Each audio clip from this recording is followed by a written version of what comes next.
empatia, né? Como assim empatia? Empatia. Não, antipatia? Antipatia. Não tá se dando bem. Exatamente. Então entra nisso aí. Exatamente, é isso que Jesus está condenando. Falando, olha, se não for por adultério, não aceito. Mas mesmo se a coitada tá apanhando, ou coitada apanhando todo dia, eu tenho que aguentar calado. Não, aí, meu irmão, você vai entrar numa situação na qual a pessoa está sofrendo agressão. Acontece, Júnior. Sim, acontece, exatamente. A pessoa está sofrendo agressão, o que ela vai fazer?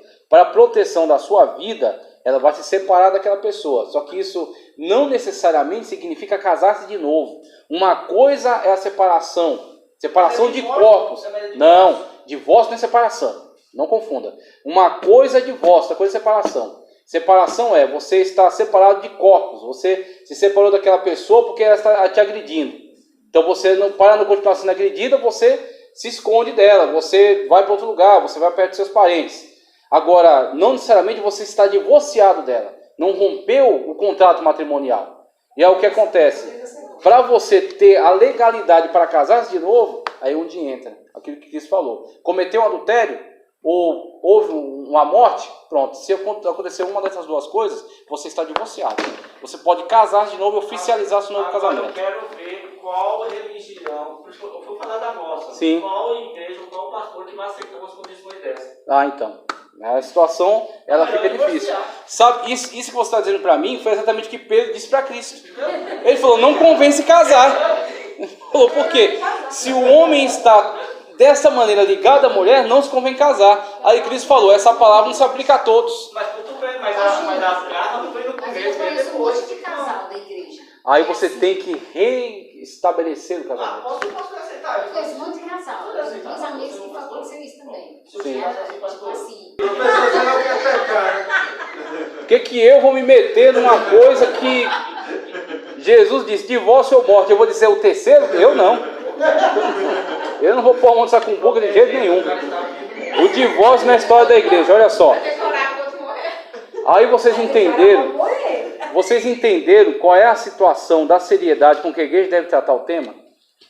Esse tema pode ser lidado com brincadeira? Não pode mesmo. Porque as pessoas não sabem no que elas estão entrando. Para se casar, ela tem que entender o que é o casamento. Ela tem que entender qual é a seriedade disso. Aí ela entra, ela casa de qualquer jeito, porque o profeta mandou, ou porque ela achou bonito, ou porque tem um carro.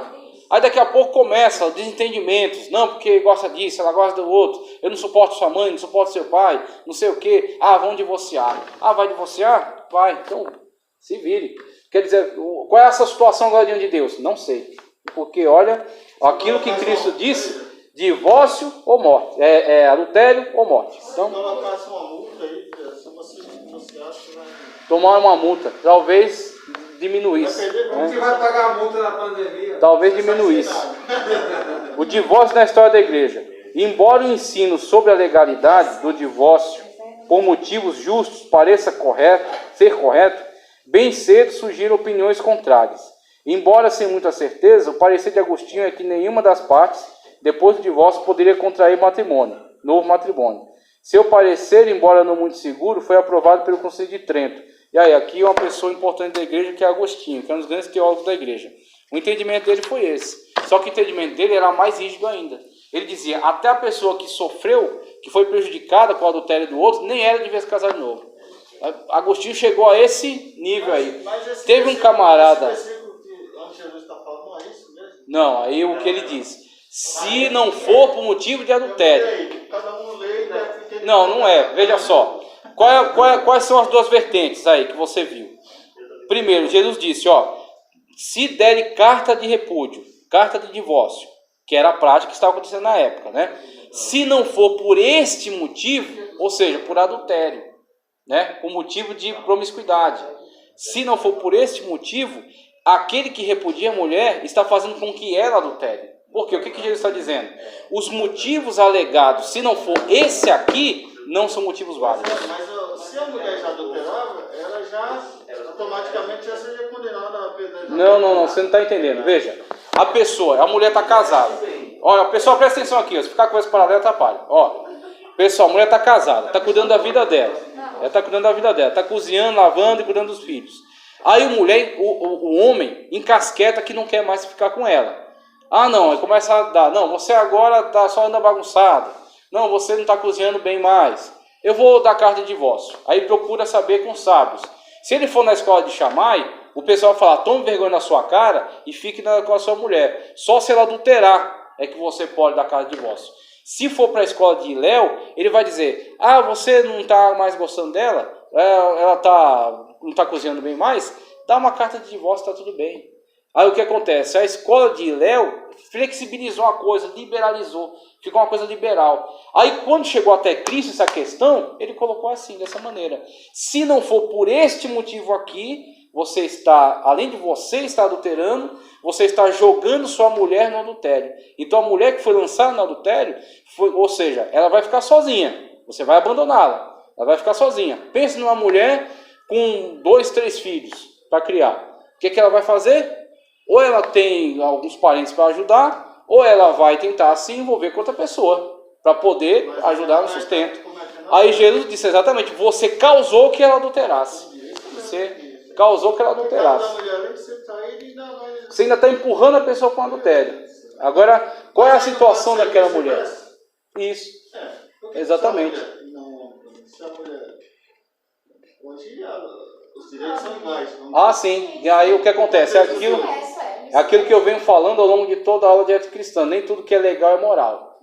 Então, na legalidade, você chega num cartório hoje, se você não tem filho, se você não tem bens construídos junto, você consegue o divórcio quase que instantâneo. Não tem, assim, não tem filhos, não tem bens a dividir. Então, meu irmão, divorcia, né? Casa com outro, casa 2, 3, casa com animais. Daqui a pouco a pessoa está casando até com objetos. Então, nem tudo que é legal é moral. Aí o que acontece? A igreja, isso aqui foi discutido no Congresso, foi votado, é lei. Então, lei não se discute, é lei. Agora, aqui é a igreja, aqui é a casa de Deus, aqui é Bíblia Sagrada.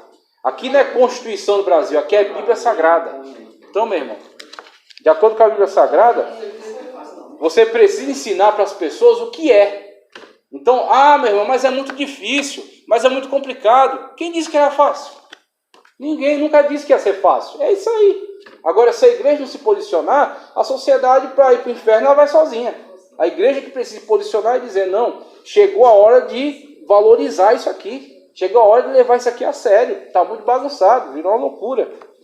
O divórcio na história da igreja, como eu falei. Então, o que acontece? Quando começou a flexibilizar, aí a porteira abriu. Aí virou uma bagunça. Um dos pontos singular em que o Senhor Jesus nos ensinou foi quando os discípulos disseram assim, ô Senhor, mas se o Senhor vai embora, como que a gente vamos ficar agora? Quem vai... Pois é. Olha, eles vão conhecer vocês através do amor. Então, vocês amem um ao outro. Ele não quer exatamente. somente de um discípulo. Também dentro do lar. Dentro do lar. Suportar a pessoa. A partir do momento que o ímpio vê o cristão sensibilizado à sua esposa, ao seu lar, aos seus filhos, Isso. ele vai dizer, esse é seguidor de Jesus. Exatamente. Agora, vendo a bagunça que virou, por que vocês acham que o evangelho perdeu muito da sua força na sociedade? Por que vocês acham que a igreja perdeu muito da sua moral na sociedade? Flexibilização, né? Não, mas tem incompatibilidade de projetos, incompatibilidade de sonhos, de planos, perdeu o romantismo. E quem disse que amor é romance? Quem pôs na cabeça desse povo, né, o pessoal que aprende as coisas por Hollywood, né, por filme. Quem disse que amor é romance, pelo amor de Deus? Amor é atitude, é respeito, é zelo, é cuidado pela pessoa. A pessoa fica com essa ilusão de sentimentalismo e acha que união de casamento é tipo aqueles comercial de margarina, onde a pessoa acorda sem bafo de onça, já dá logo um beijo no outro, já come um café na cama sem escovar o dente. Isso é o tipo de coisa que a pessoa está buscando, coisa que não existe. Eu comentando com ela agora, porque quando a gente vinha no caminho, porque os nossos primos, né, antes de eu vir voltar para a Assembleia de Deus, a gente fez umas visitas em algumas congregações. E a congregação, ela tem um temperamento de falar... Usando droga, né? Ele falando na igreja. Eu conheço um monte assim. É uma igreja que desincentiva a leitura bíblica, que não tem estudo. É só o que o ancião disser. O ancião disse, e aquele monte de revelação que a gente não sabe, né? De onde vem. Veja só, motivo para divorciar no Novo Testamento. A justificativa para o divórcio, alegada pela maioria dos intérpretes, tem sofrido várias objeções, com base nas palavras do Senhor Jesus, a não ser por causa de prostituição. Mateus 5,32 e 19,9. Alguns intérpretes têm dito que o divórcio por motivo de adultério deixa livre para um novo casamento ambas as partes. Aí onde entra o problema. Esse entendimento. Olha, a pessoa que sofreu, tá certo? Então ela está lá cuidando da sua vida. Aí a outra vai e adultera. Pronto. Ela, né, diante dessa traição, diante dessa quebra da aliança por parte daquela, é entendido, pode-se entender, que também não é tão firme assim, né? Pode-se entender que ela está livre para romper, né, uma vez que partiu da outra, né? Para se desligar daquela e buscar um novo relacionamento.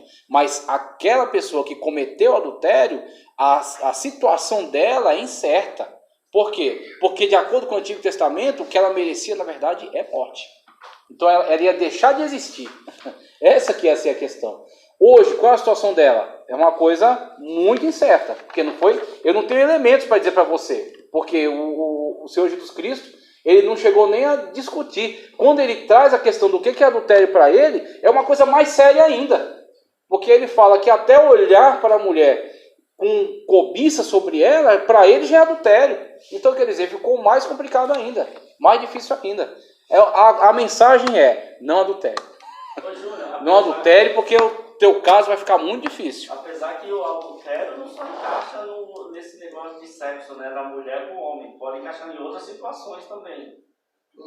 A consumação do adultério é a condição carnal, né? Carnal? É o sexo. Mas aí o que acontece? Por exemplo, você falando aí, é interessante você levantar essa questão. Se é um beijo, se encontraram, né, e estão começando ali a ter um tipo de relacionamento, você já entra naquela questão de Deuteronômio de conduta, uma conduta devassa, uma conduta imprópria. O que para Deuteronômio 24:1 já era a carta de desquite, já. Indecente. Já era a carta de divórcio numa situação dessa, né? Pode falar. O camarada às vezes casa com a mulher, quando está namorando, as ambas as partes estão tudo beleza. Aí quando ele casa, ele passa a apanhar da mulher, ou vice-versa. A mulher passa a apanhar do marido. Sim, é situação real. Situação real. Que bate no marido. Situação real, exatamente. Mas não é paraibana, não. Não é baiana, não. E você vê, olha só. Você não pode Salomão dizer, é melhor que o homem more só no quintal, Sim. ter uma casa larga, com a mulher briguenta. Com a mulher rixosa, exatamente. Olha só a situação para um homem desse. Porque você tem hoje instituições que tentam defender a mulher vítima de agressão. Então você tem delegacia da mulher e tudo. Mas para a situação, inclusive eu vi pouco tempo atrás o caso de uma mulher que primeiro agrediu o homem e passado um tempo ela matou. De fato matou o homem. Então não foi pior. Então, exatamente, aí fica uma situação na qual a pessoa fica exposta a risco. Aí o que acontece? A gente inegavelmente tem que optar pela segurança. A pessoa está em risco. Ela não vai poder permanecer naquela situação. Ela vai ter que, no mínimo, se proteger daquela pessoa. Como é que o pastor faz na casa dela? Aí, meu amigo, vai ter que discutir caso a caso. Por isso que a igreja, em certas circunstâncias, ela tem autoridade. Tá ok? Você tem, por exemplo, aquele texto bíblico onde diz: o que ligares na terra será ligado no céu. Esse texto, veja, ele é um texto um tanto complicado, porque ele pode dar margem a muitas coisas doidas por aí. Mas eu acredito que em certas circunstâncias, a igreja, às vezes até para o bem daquela pessoa, para a proteção dela, ela está em risco de vida. Ou, por exemplo, coisas piores que acontecem, a pessoa começa a abusar dos filhos, abuso sexual. Como que você vai tolerar uma pessoa que é abusadora dentro de casa? Então o que acontece? Você vai ter que, diante do caso, tomar uma decisão. Não, você não pode permanecer aí, você vai morrer. Você não pode permanecer aí porque está tendo um abuso.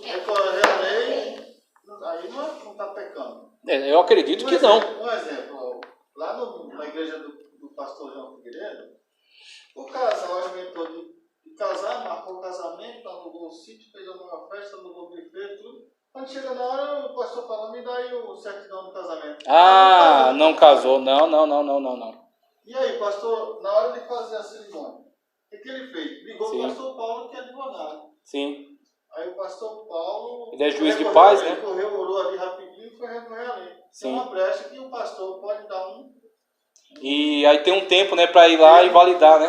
Tem 30 dias para Para validar. Muito bem. Tá certo. Mas Sim. é complicado. Pela Bíblia. Agora você vê, até essa situação que você está colocando para mim, essa questão do valor do Estado, que é o cartório, né? A validação da união do casamento, da união conjugal. É claro, a gente não pode ignorar, inclusive a própria Bíblia dá respaldo para isso, para respeitar as instituições, respeitar o Estado, né, como autoridade. Só que, se a gente retroceder ao tempo do Novo Testamento, não tinha cartório.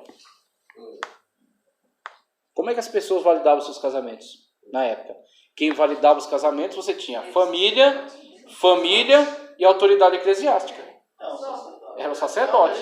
Então, se eles se uniam, os pais, no caso, né, iam entrar ali num acordo, eles vão se casar, vai ter o dote, né, vai ter ali, né, a festa, o banquete, e vai ter o reconhecimento por parte da autoridade religiosa. Então, uma vez, inclusive... Ali tem uma autoridade. Tem uma autoridade, exatamente. É religiosa, mas é uma autoridade. Antigamente, aqui no Brasil, o padre, ele casava, ele dava certidão de nascimento, certidão de óbito. Exatamente. Então, a igreja, ela, em certo momento, tem que se posicionar e exercer essa autoridade, porque ela tem. Ela tem autoridade. Agora, é claro, sem passar por cima, sem ignorar a autoridade estatal, que também existe, né? Também é constituída. Júlio, Amós 3:3 diz, é uma pergunta. Porventura andarão dois juntos se não estiverem de acordo? Isso aí é bem ambíguo, né? É bem ambíguo, é bem aberto. Então, dois sócios, dois irmãos, dois amigos, sim, pode entrar, mas não tão específico, né?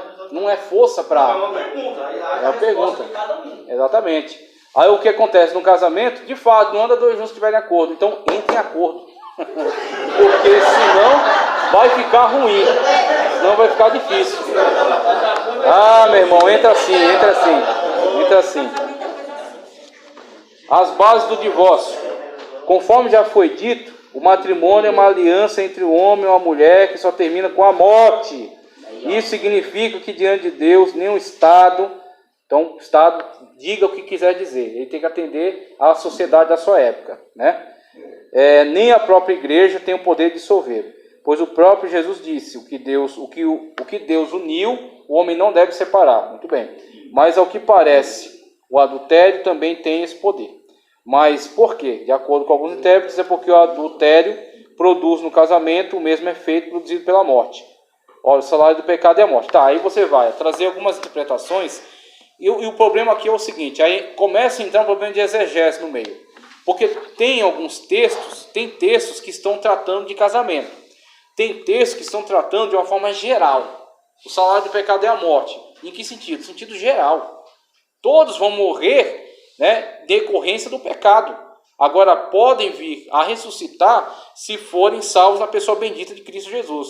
Está tratando de algo geral, meu irmão.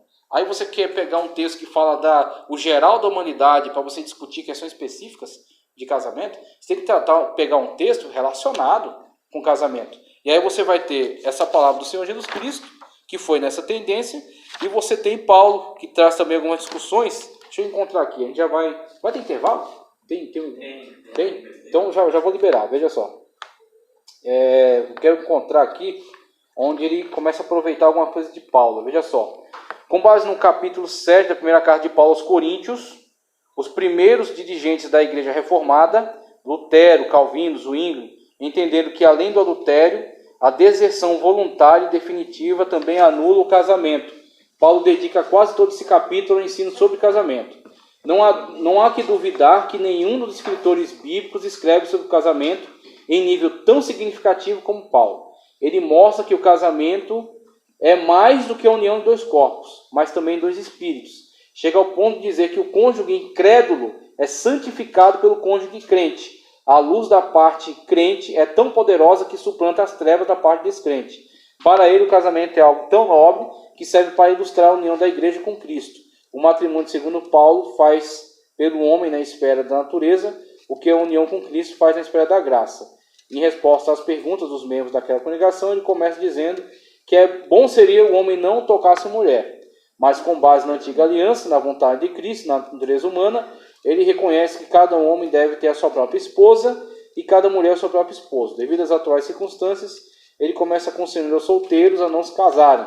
Depois estende o assunto para os casados. Ele trata das duas categorias de casados. Os que tanto marido como mulher eram crentes e os que somente uma das partes era crente e a outra descrente.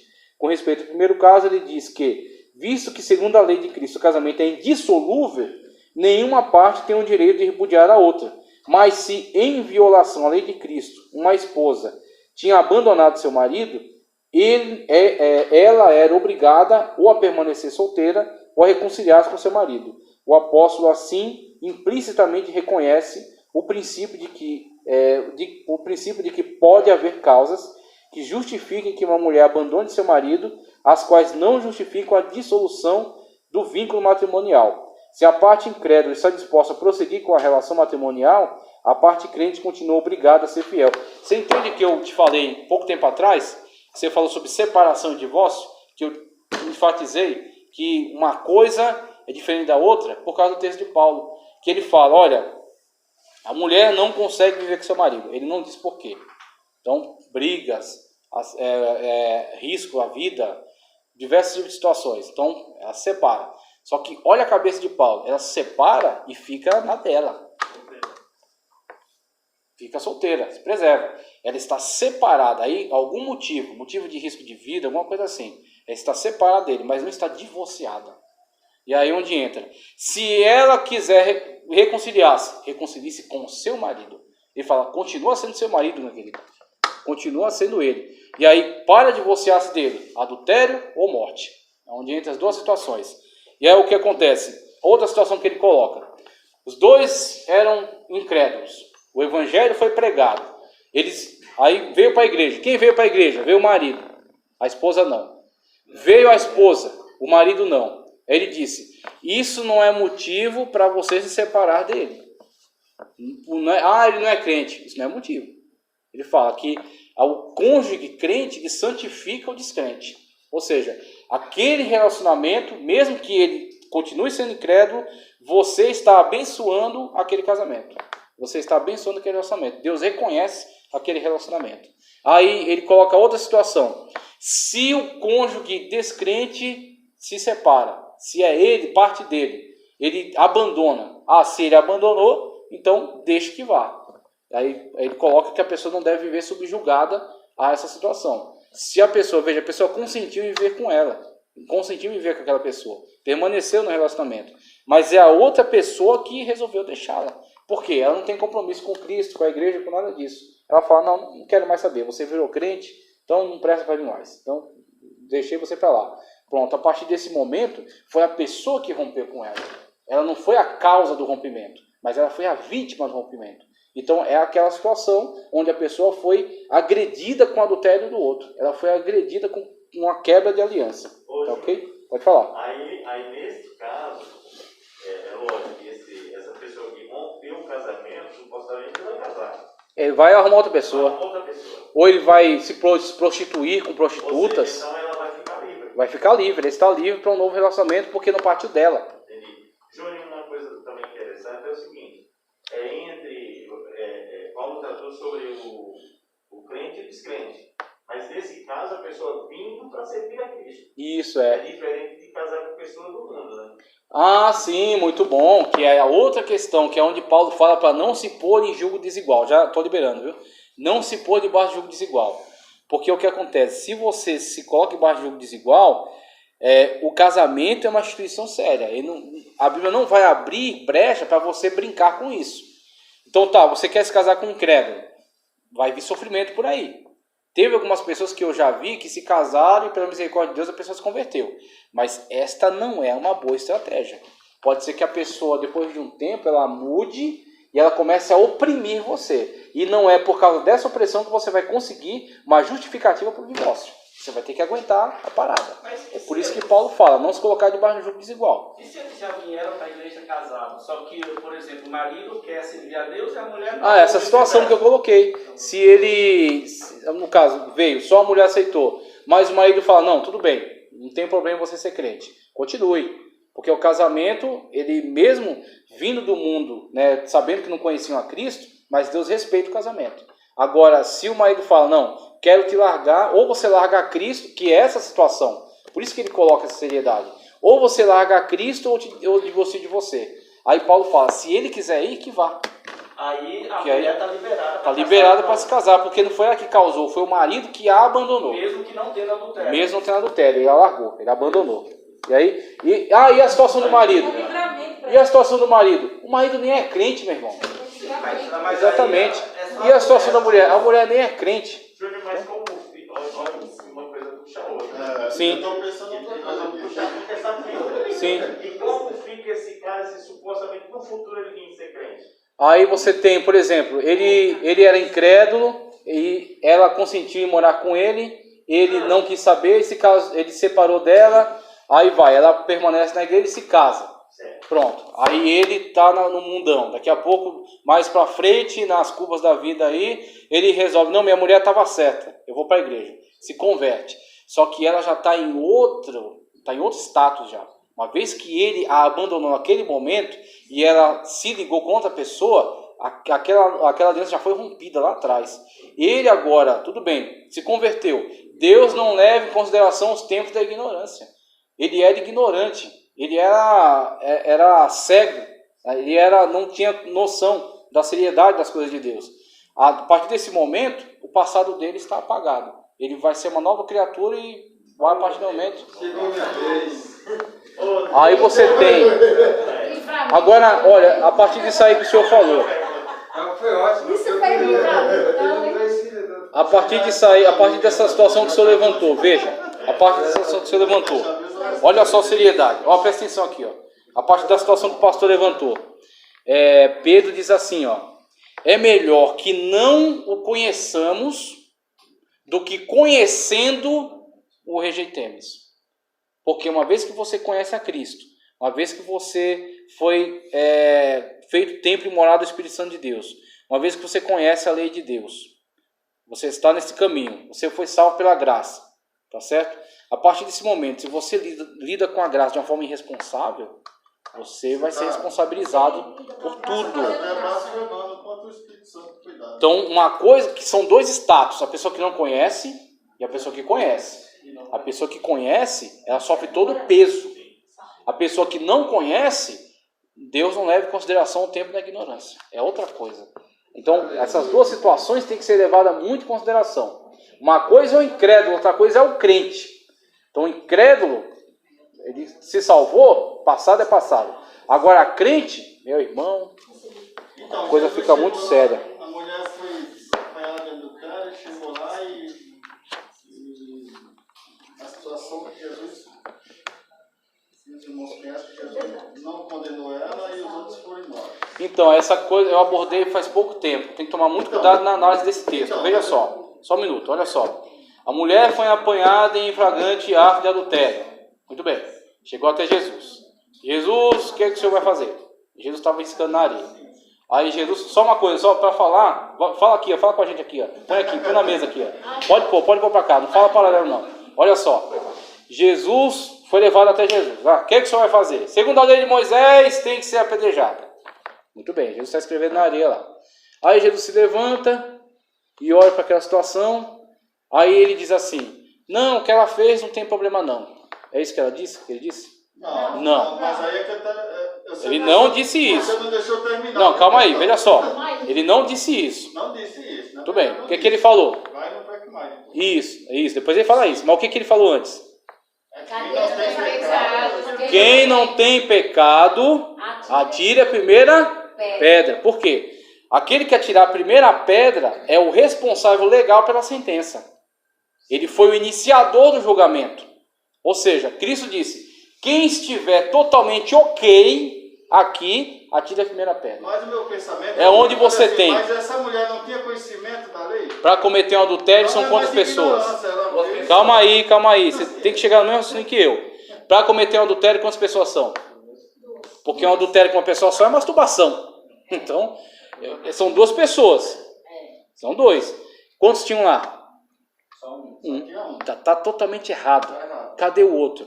Então, a questão, sim, ela é condenável. Eu falei isso na aula passada. Aquela mulher devia ter sido morta. Percebeu? Aquela mulher era condenável. Jesus não disse que era inocente. Jesus não disse que ela não cometeu um crime. Ela cometeu. Só que as pessoas que estavam tentando julgá-la eram piores que ela. Essa é a questão. Esse é o negócio da graça. Olha, você acha que você tem condições de julgar aquela pessoa? Você é pior que ela. Então o que acontece? A graça veio para a salvação de todos.